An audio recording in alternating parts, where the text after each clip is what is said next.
daawwattoota keenya kabajamoo guyyaa irraan tana seenaa gooticha keenya hayyuu fi qabsaa'aa abukaattoo Oromoota maraa kan ta'e obbo Abdul Jabbaar Hussein Rabbii rahmataa godhuu fi aadde Sooriyaa seenaan jara lammanii seenaa ajaa'ibsiisaa fi dinqisiisoo kan ta'e akka armaan gadii kanatti isiniif dhiyaata.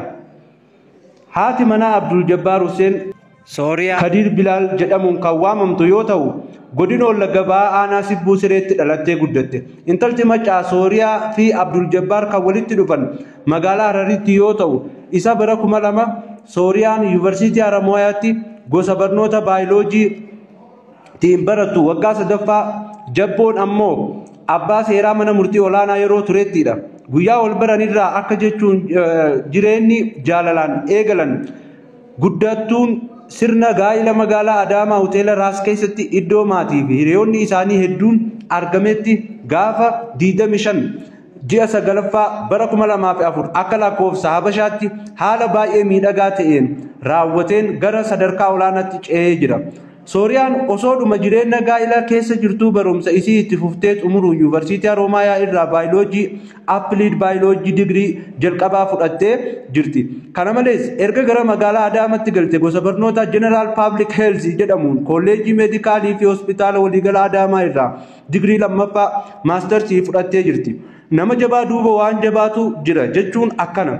Namni duuba jiru kun ammoo gammachuu qofa osoo hin taane rakkoos waliin dhandhamuu dabalata silaa qabsoon gammachuu maal qabdi miti haala kanaan akkuma qabsaayaa kamuu dhiibbaa qabsoon Abdul Jabbaar maatii irraan ga'e haala addaattiin ammoo cinqii haadha manaa isaa aadde Sooriyaa Kadir keessa dabarsite dhuma irratti kan ilaallu taha min waliin tura.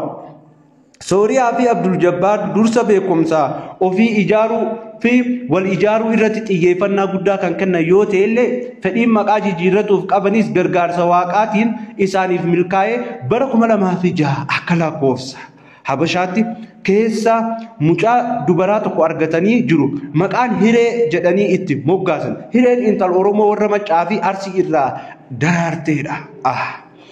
Jabboon Hireef abbaa qofaa miti haadhas hiriyaadhas abbummaa isaa caalaa gahee haadhummaa fi hiriyummaa isaatu ol baay'ee mul'ata. Abdul Jabbaar akka dur haawwan teenna itti nu guddiftetti Hiree dugda ofii irratti baatee guddisee jira. Irra caalaa Hiree bilcheessee nyaachisuun dhiquu fi uffisuun mana barnootaa geessuu fi deebisuun akkasumas iddoo bashannanaa geessee bashannansiisuun gahee abbaa Hireetti kana irraa kaa'uun naannoo mana jireenya isaatti namicha daa'ima bareedduu qabatee deemu tokko jedhamee beekama. Maqaan Abdul Jabbaar jechuudha. Inni Shaashaa Ashilee fi kan kana fakkaatan jedhee waama ilmoo isaa. Isiin ammoo Abbabbaa jettiin dhugaa dubbatuuf maqaan inni waamuun Kumaakitila ilmoo isaa tana. Hiree iddoo bashannanaa ooltu uffata uffattuu fi kophee kaayyattu akkasumas meeshaa mana keessatti ittiin taphattu hunda caalaa bareedinaa fi qananii fuula isii irraa mul'atu gaafa ilaaltu daa'ima dureessaa ol caalti malee tan Abdul Jabbaar nama hin jechisiiftu. Abbabbaa jennaan waan isiin jetteen hunda raawwata. Dhaddachallee isiin hin deemtu jennaan qabatee deema yookaan fuudhee baheenii sossobee dagachiisee mana namaa kaayatee dhaqee deebi'ee malee didee biraa bayuu garaan isaaf hin ayyamu. Gaafa tokko hospitaala Jeneraal Adaamaa keessa oduu kooliin Teener waa mari'annu Abbabbaa ka'ii ni fiigna yoo jettuun ka'ee hanga dafqii irraa garagalutti fiigaa ture. Kan fiigu uffata ispoortii uffatee isinitti hin fakkaatin suufa uffatee karabaata akka hidhatetti kabaja ilmoo isaatiif qabu jaalala ilmoo isaatiif qabu. Nuti hiriyoonni daa'ima tana jalaa fuudhanii waa ta'a jennee faa hedduu yaaddu. Hireen haadha laallallan. Abdul Jabbaar hin jalaa ilmoo kana hin fuudhan yoo jalaa badde ammoo waa ta'aa jedhanii yaadaa turan warri hiriyoota isaa. Haadhaaf tolee jettee midhaanuu waan nyaattu natti hin fakkaattu abbaa ishii malee. Waaqni kana hunda waan godheef hin beeknu erga ta'e ammoo baguma amma ta'es nama jechisiisa. Ammatti diqqoo daa'imummaa keessa waan hin baane dagatuu dandeetti laata.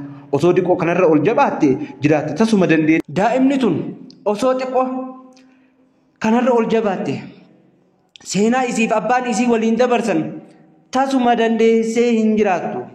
Shaasheen ammaaf barattuu kutaa lammaffaati. Jabboon maatii isaatiif gaachana hedduu gara laafeessa.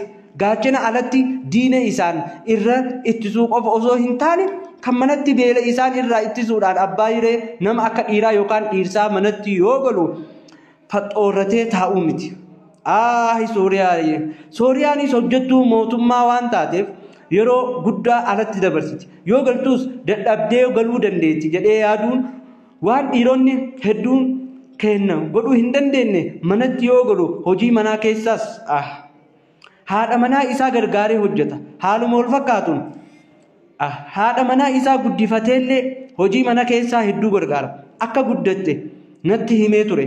Kun hojii dubaraati. Kun ammoo hojii dhiiraatiin isa biratti hin dalagu.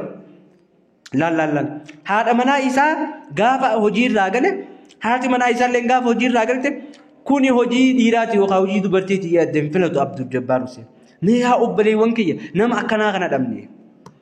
Obbo Abdul Jabbaar Hussein Rabbiin rahmata siif haa godhu. Silaa duuti hundi karaa keenya. Garuu seenaan keessattuu seenaan kee kan dabruu miti. Seenaan kee kan irraanfatamuu miti. Dhalootaa dhalootatti darba. Gumaan keetiis guyyaa tokko ni ba'a. Hamma gumaa kee dandeenyee baafnutti. Hanga gumaa abbaa manaa keetii baafnutti yaa Sooriyaa obsi. Hamma gumaa abbaa keetii baafnutti hiree Abdul Jabbaar Hussein galatoomi. Obsitee obsi. Obsaa maatiin Abdul Jabbaar Hussein hiriyoonni Abdul Jabbaar Hussein obsaa. Seenaan Abdul Jabbaar Hussein kana fakkaatti. Waan nu dhaggeeffataniif galatooma share like godhuun subscribe godhuun YouTube Kadir Endanaa fi nu jajjabeessaa isiniin jenna bakka jirtanitti du'aayii kadhadhaa haqni Abdul Jabbaar akka ba'u tattaafadhaa.